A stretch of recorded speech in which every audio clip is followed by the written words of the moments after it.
This is Around the Farm, the podcast about all things ag. I'm your host, Clint Chaffer, and today we're going to be talking to Cody Evans, a crop protection TDR for Bayer Crop Science, about all things TriVolt. Let's get into it.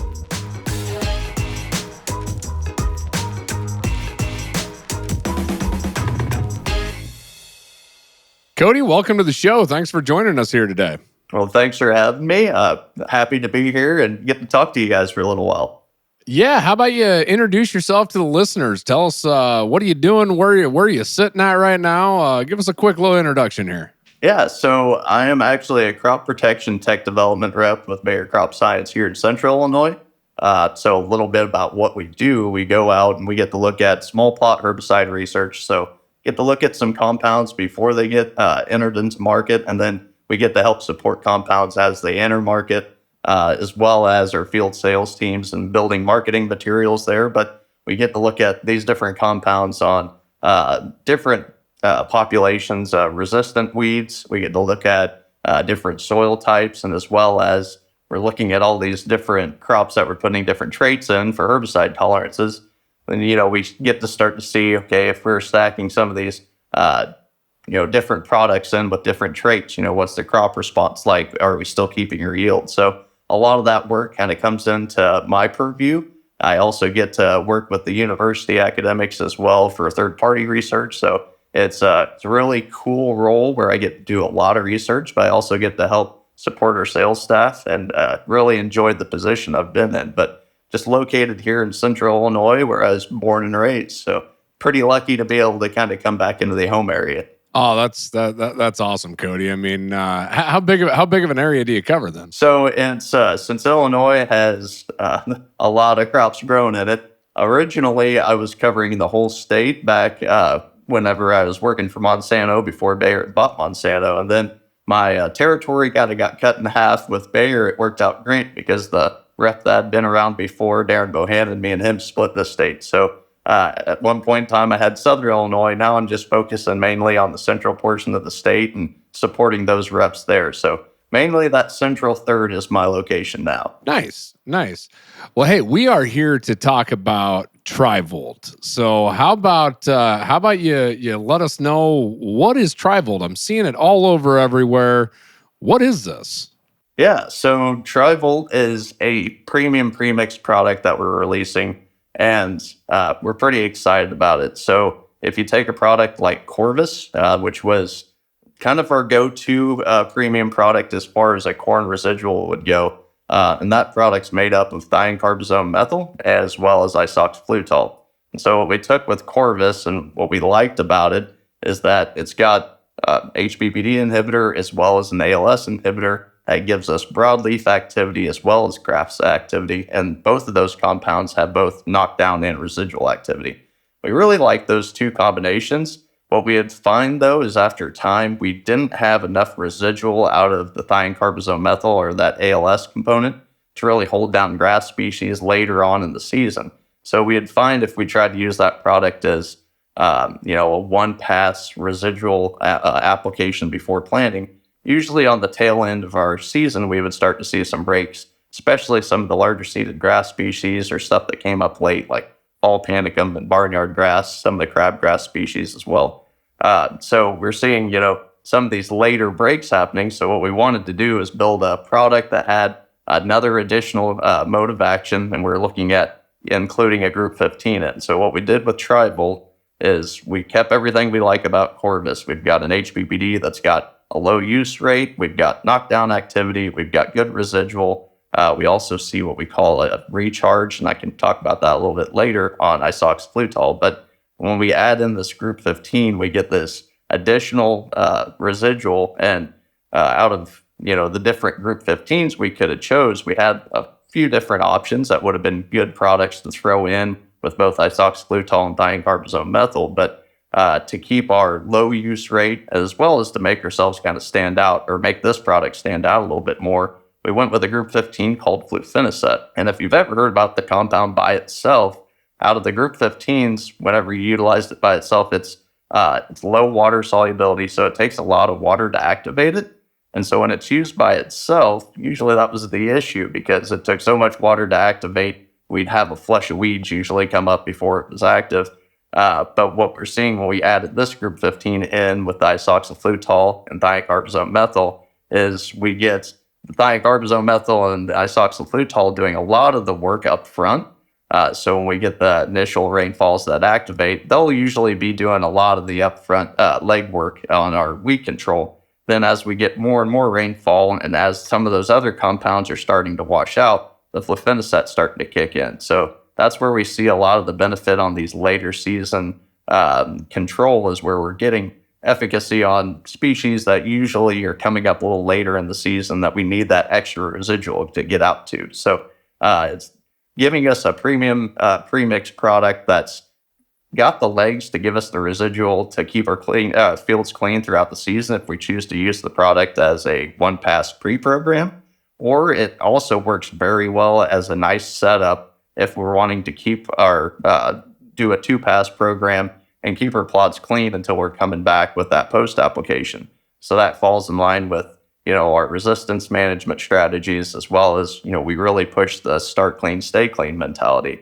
You go out, we have a good, strong residual, and the best time to kill the weeds or stop them from growing is before they've emerged, and we don't have to fight, a taller, larger weed whenever we come back for a post-application. So in both those situations, whether they're wanting more time and flexibility back by utilizing just one pass at planting, or we can come back, we have the label out to V2 as well. So we do have some options if we do get the corn out of the ground to use the product as well. But several different situations have really made the product stand out. And so far I've been really pleased with what I've seen in the field and field trials as well.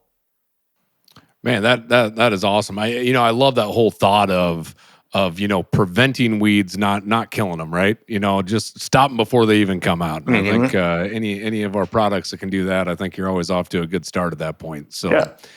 It was kind of neat, Cody, when you talked about your introduction, to your role. I find your role fascinating on just everything that you get to see and do, even from the development side.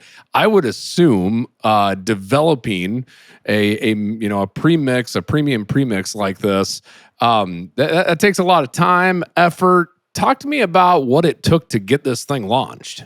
Yeah. So we've been looking at the product. The first year I was able to really work with it was around 2019, 2020, when we started to get the product into kind of our purview to where we can start to do some different trial work with it. So we've really been looking at this product with our group for almost about 4 years now. But that also starts back with this product had been looked at quite a bit ahead of time. And there's a few groups that kind of get to put hands on it before it reaches to us. So there's been a lot of time and work that's gone into developing the labels around the products, as well as gathering all the data for the field teams. A lot of what I was working on was looking at different rate structures for different soil types, as well as, what situations is this really coming into play? Whereas having that extra group 15, that extra mode of action, really giving us, the extra bang for our buck.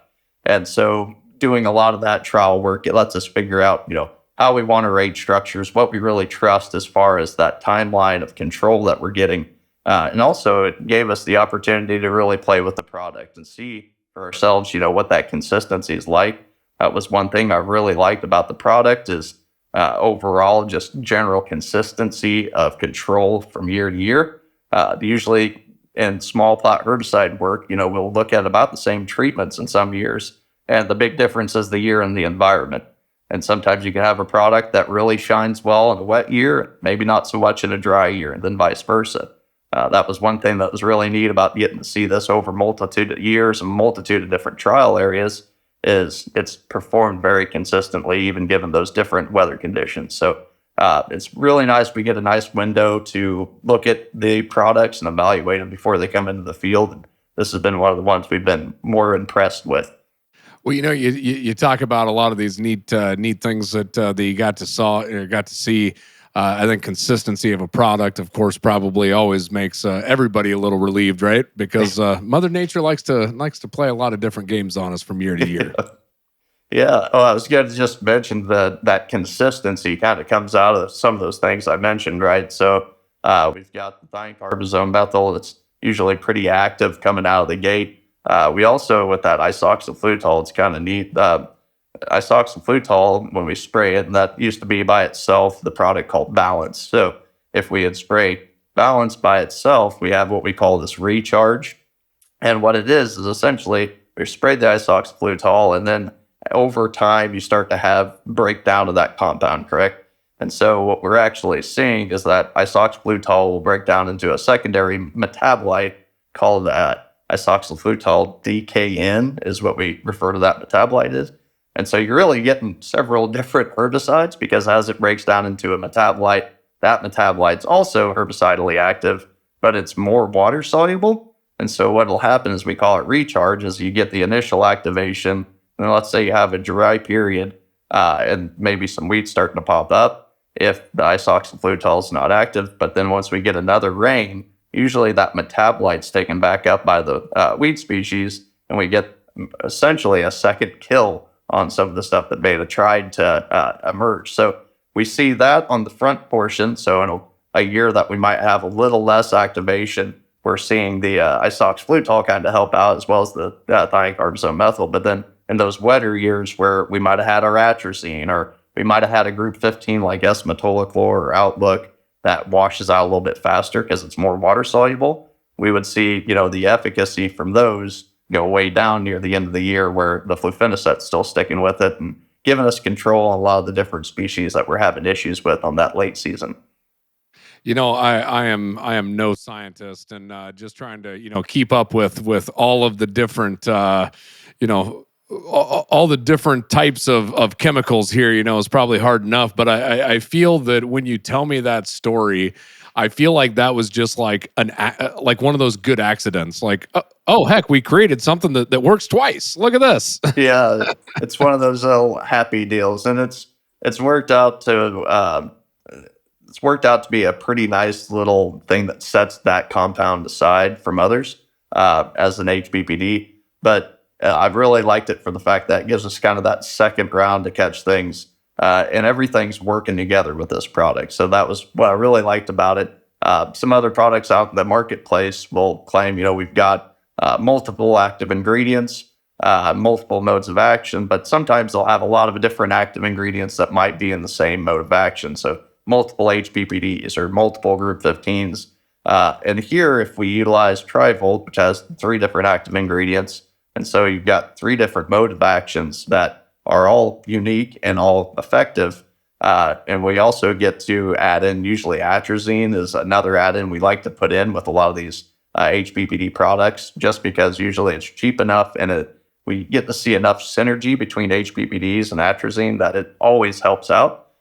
So if we do include atrazine, you've got 4 different modes of action there. So that resistance management piece comes into play as well.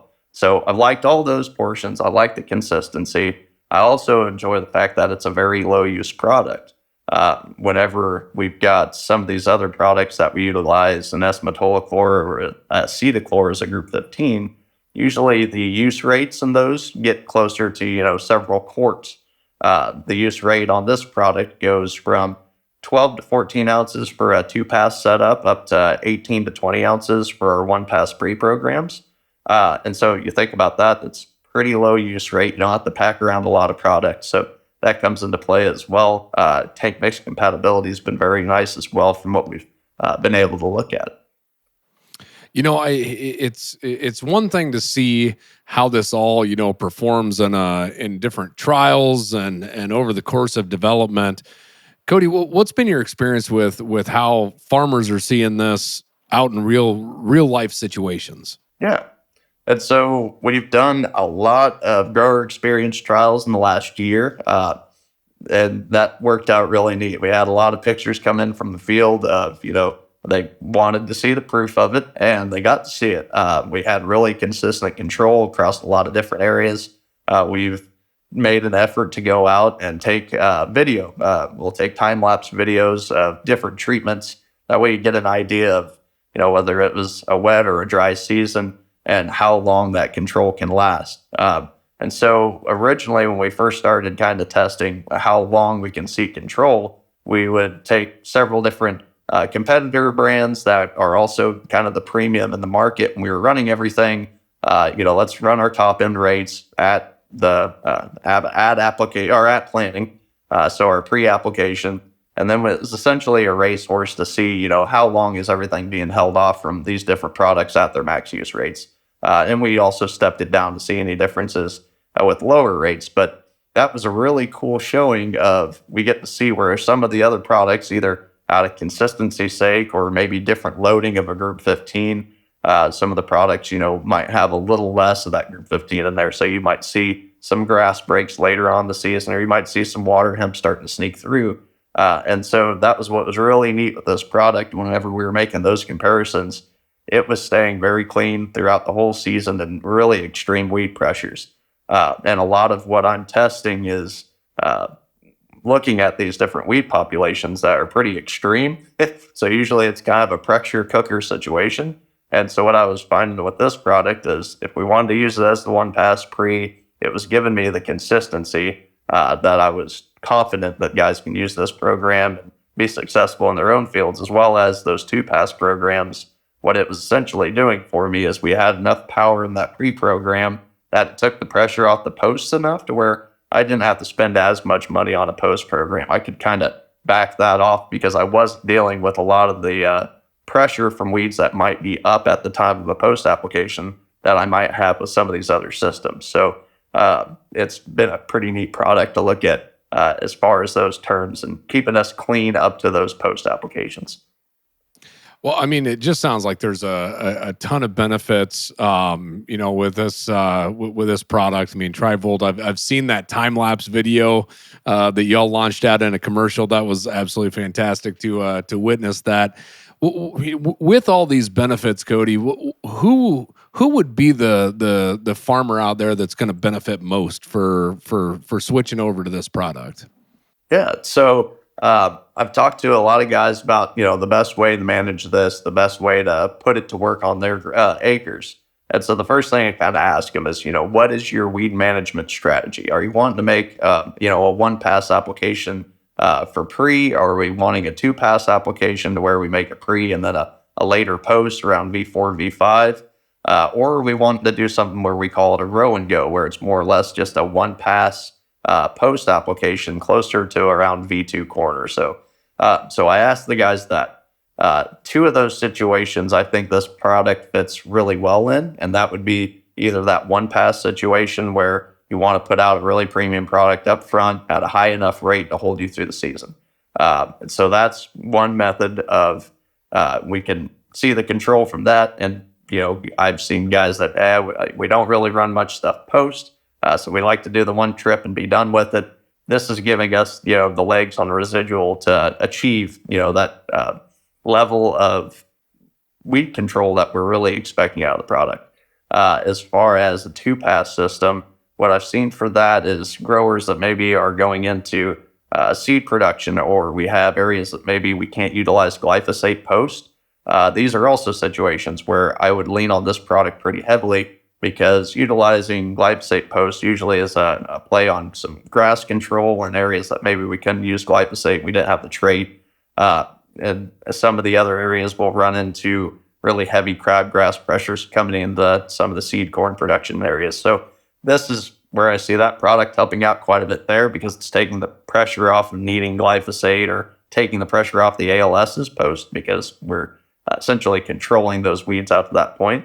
And then just guys that are wanting that full consistency, or growers that are more of that high yield management. They want to be able to go out and not deal with any weed pressure.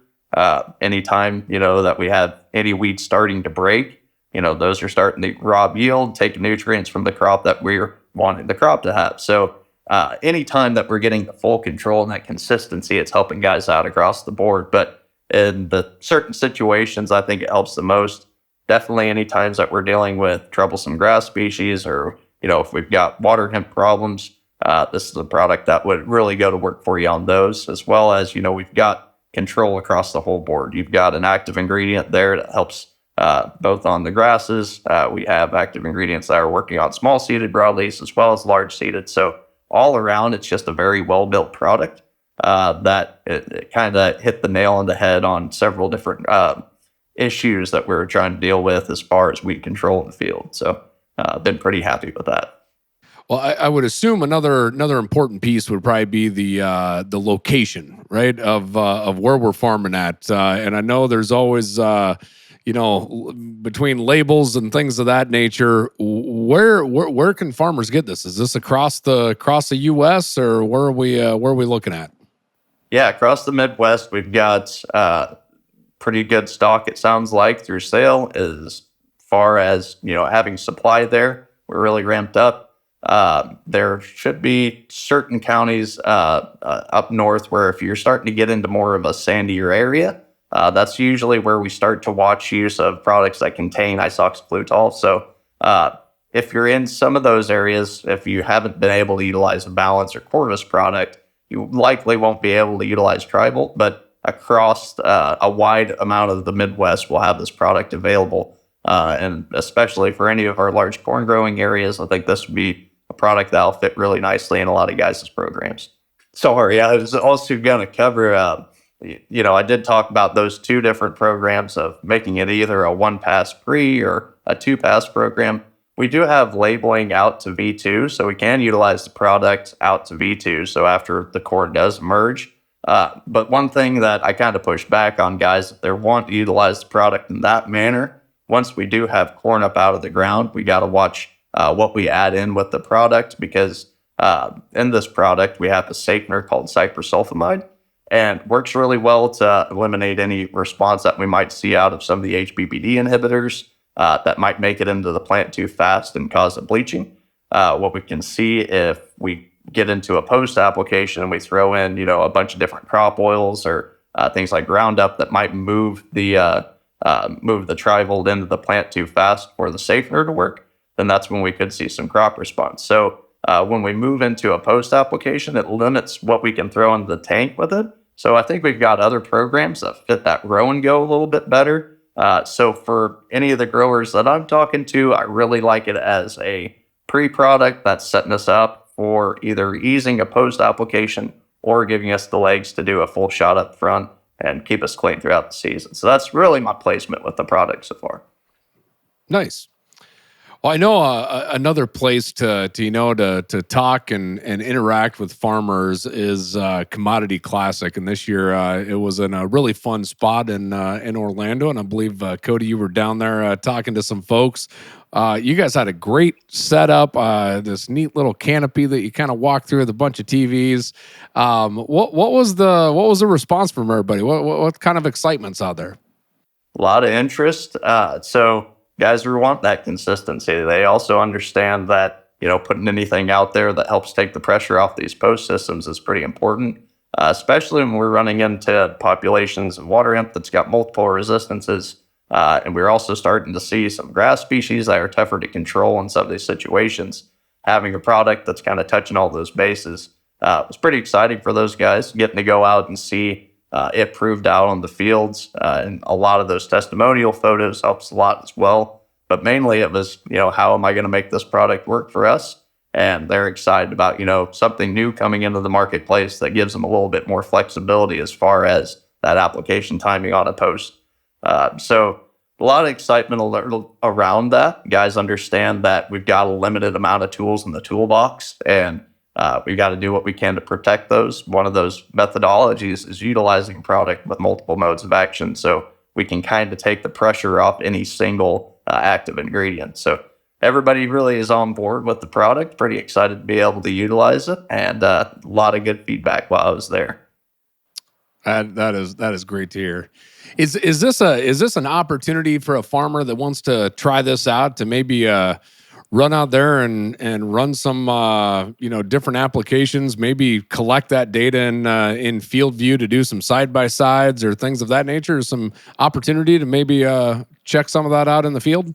Yeah, and so that's one of the cool things about FieldView, right? We can utilize it so many different ways. Whether guys are doing their own on-farm testing with different hybrids or looking at different fertility within the field. Another method to utilize the program for is if you were running different weed management programs, you can also get an idea of if something wasn't working on another program, you'd be able to see some plant health probably go down within that. You'd probably see yield hit. So if a guy was wanting to look at different programs, utilizing FieldView would be also another way to gain some data on whether that was helping out enough to pay for itself, or if something was failing, how much that did cost you in the end, and you'd be able to figure out, is it worth, the extra cost for a premium product over one that might fail you in the year, and then you might have a yield loss off of it. So those are different ways I think I'd put it to use there. It's more or less just turning your own farm into your own testing site, getting an idea of what's working the best for you. So that's where I've really found a lot of cool flexibility and utility out of utilizing Climate FieldView. Is essentially you get to do a lot of your own testing that you might not have been able to collect that data before. So it's a really good way to record whether something's working for you or not. So Cody, I mean, really exciting. I mean, this is a fascinating product. I mean, how can farmers get started using TriVolt on their crops? I mean, what's kind of the first step they need to take? Yeah, so for that, I'd also go back to, what's that management plan that you want to go with? Are we doing the multiple application? Are we doing the single one up front? What is my weed pressure? Things like that come into play as far as where we want to place the product at. Mainly when we come into, if we've got a situation where we really want to control, weeds later out, we want to take the pressure off those post systems, that's where I would start to look at putting this product in. We've got a very wide availability, and so supply is there. It's a low use product too to be able to get out, but I would mainly focus on, one, what's the weed troubles I've got in that field? Is it strong enough to where I need that premium product too? And if it's one of those situations to where we really want to be able to have something out there that we know isn't going to fail on us, that's where I've been relying on that product. So that's been kind of my steps into getting it onto the field with guys. Well, now we get to go into the question area here, Cody, that I always like having fun with, and this is just completely, nothing to do with TriVolt. I just more about Cody here. So we're gonna jump into this. So how about first off, we always like to talk about cab snacks on this podcast, and what I've always found out is either you're on the sugar side or the salt side. So I'm anxious to get your answer. What's your favorite cab snack to take out in the field with you? Well, that's an excellent question. So if you ask my kids, they know that I love anything really sour. So usually they bring me Sour Patch Kids, but I've really gone onto the salted sunflower seeds. You said sweet or salty. I usually go with those because they're more or less hands-free, and I'm usually pretty greasy that time of year. So it's kind of nice to have that around with you. Absolutely, I'll back up that. I love a sack of sunflower seeds riding in the tractor with me for sure. That's hard to beat. Yeah. How about let's jump into a little this or that. And so I'll give you two things. You got to choose between one or the other here. So how about auger wagon or grain cart? Oh, that's an interesting question between the two. I guess like the auger wagon a little bit more maneuverable. Yeah, that's what we're talking. Drop the confetti, hit the bells, auger wagon for the win. For the win, definitely. There we go. I tell you what, Cody, I have I'm an auger wagon guy, so like I can't hardly find anybody. Everybody says grain cart, so there we go. How about Apple or Android? Ooh, definitely got to go on the Android side for the phone and computers. I was one of those people that didn't have a Mac for quite a long time, and I'm starting to kind of get that way on the phones, but we'll see what time does. But it was funny when you brought up the auger cart versus auger wagon conversation too, though.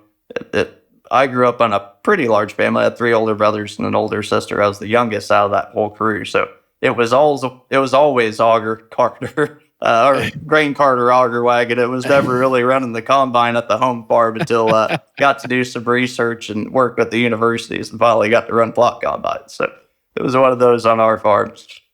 Understand. But an Android, man, I tell you what, I can't find any Apple folks. I'm getting just as bad on that as I was on auger wagon there for a while. So how about tea or coffee? Definitely a coffee guy, but sweet tea hits the spot on a certain day. There we go. There we go. And the important one, how about spring or fall? Oh, definitely a spring guy. Always been a huge fan of turkey hunting. Might not be the best turkey hunter, but sometimes I just like to go out and listen to them. Between that and planning, I think everybody's ready for a nice warm weather after winter. So it's always been a type of season that I've really enjoyed. I tell you what, it's always nice, rolling out of winter and you just start smelling spring in the air, and I don't know about your neck of the woods, but I know guys up here are starting to get that planter itch and a lot of things are starting to get worked on, right? Getting prepared. So yep, starting to go through units, and about the time that mushroom season starts around here, we get pretty excited. So that's also another reason I love spring is morel mushrooms start to pop back out. Well, Cody, man, I just appreciate you taking time out of your busy day to jump on the show here and have this conversation. I mean, everything I've heard about TriVolt and everything that you've told us here today, it just sounds like a absolute exciting product here, and I'm excited for you guys to take this and run with it. Well, thank you very much. No, we're looking forward to guys having good experiences with the product, and glad to have something new out on the market, but hopefully a lot more to come down the line. All right. Well, hey, good luck this spring, and we'll see you around. All right. Thank you guys very much. We'll catch you later. Hey, a big thanks to Cody for joining us here today on Around the Farm. That was a great conversation. And thanks to you, the listener. And if you like this podcast, be sure to hit that like button, subscribe, and share it with a friend or two as well. And as always, Around the Farm is brought to you by Climate FieldView, and we can be found wherever you find your podcast at. And until next time, we'll see you around the farm.